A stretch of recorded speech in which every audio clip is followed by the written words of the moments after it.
Hi everyone, so bear with me. I've had a little technology glitch, so I'm going to do my best to make this video and to provide all the information for this project. So the first book that I have chosen is TTFN. Now to me this book is appealing because it's bright colored. I also think that it appeals to the teenage population because of the emojis on the front cover. So to me that's appealing. That makes me wonder how technology is involved. Because when I think of these emojis, I think of technology. What may not be appealing to some is people might not know what TTFN stands for. You may not know that TTFN stands for Ta-Ta for now. I think overall this cover is very simplistic, and because of the simplicity and the fact that the emojis stick out, I think that is what makes it very attractive. To me, I'm making some type of prediction, and I'm making a prediction that this book has something to do with text messages. So the next book is Numbered by the Stars. Now, I think this cover is very appealing because it leaves me wondering, I see the Star of David over here in the corner. I wonder, what does that have to do with this story? I'm predicting that maybe this adolescent that's on the front cover is Jewish. So this really makes me think that there's some type of adventure that I really want to learn about. I like the fact that there is an adolescent on the front cover. Adolescents can find that appealing because that looks about the same age as maybe they are. So I found this cover overall to be very, very attractive and appealing. Why is it not so appealing? Well, maybe the fact that the adolescent on the front cover is not smiling, or maybe the fact that the background is black. And black sometimes is associated with negativity. My third novel here is Lock and Key. So right away, I don't really like the simplicity of this front cover. There's a lot of just blah, plain area that's a light purple that doesn't really appeal to me. So I do like the fact that there is a key on the front. That makes me really wonder, what is this story about? Also, looking at this cover before I read this book, I did notice that the top of the key right here is kind of in a heart shape. So to me, that made me think that this story had something to do with love. And if you know the author Sarah Destin at all, without even reading the story, you would know that it probably has something to do with love. Having read many of her books, I knew that before even opening this book. So I think that the key would sort of is a little bit of a mystery, and so therefore teens may like it because of the key on the front cover, because it is a mystery. But overall, I think this cover is very plain and needs some work.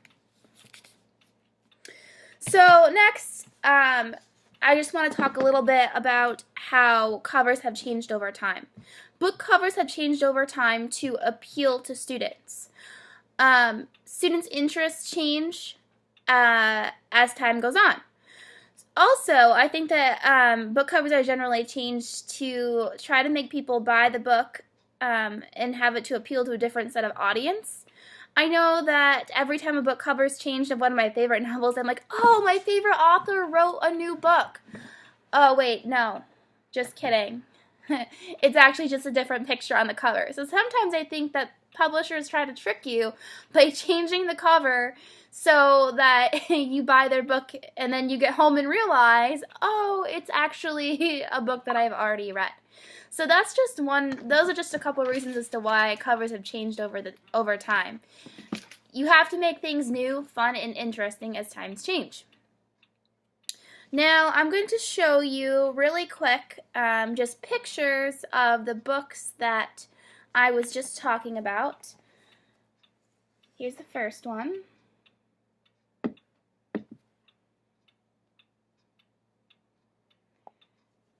Here's the next one.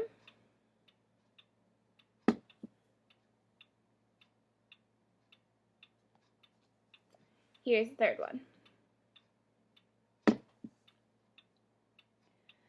Now, I actually have a website here where I've actually looked at some of the Outsider covers and how they have changed over time.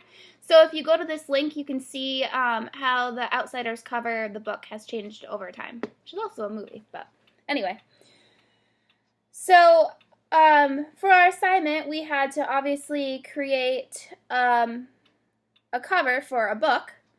And so I decided to create a new cover for this Lock and Key book because I didn't really care for this cover. So right here is my new cover for the book. Now, my reasoning for that.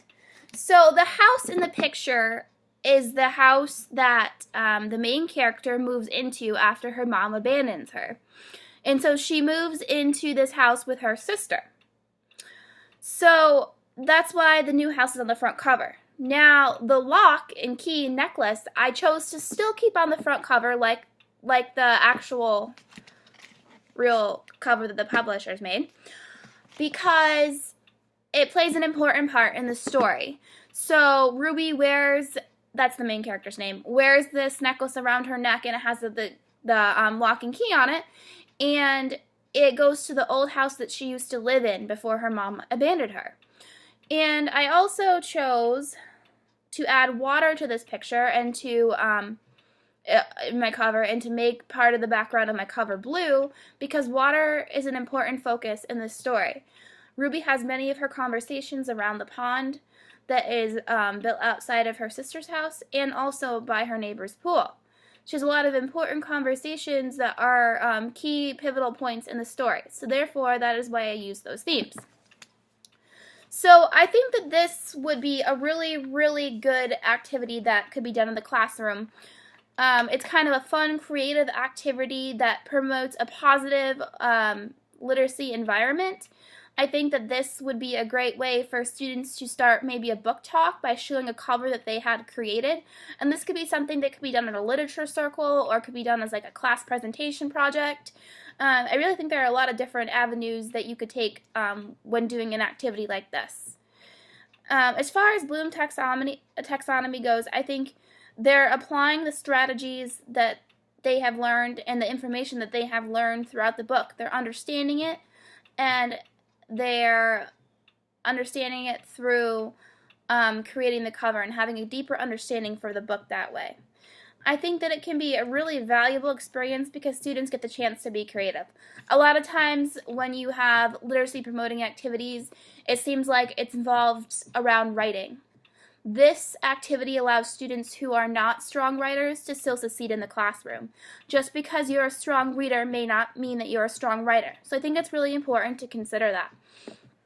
As far as Common Core standards, one standard that I thought fit really well with this activity is determine a theme or central idea of a text and how it is conveyed through particular details. So a lot of times I think students have a really hard time pinpointing a theme. So this would be a great activity to help them learn to pinpoint important themes in the book, because generally the cover of a book has to do with a specific theme. Now I want to apologize for this video being kind of pieced together. Technology did not cooperate with me. Hope you enjoyed.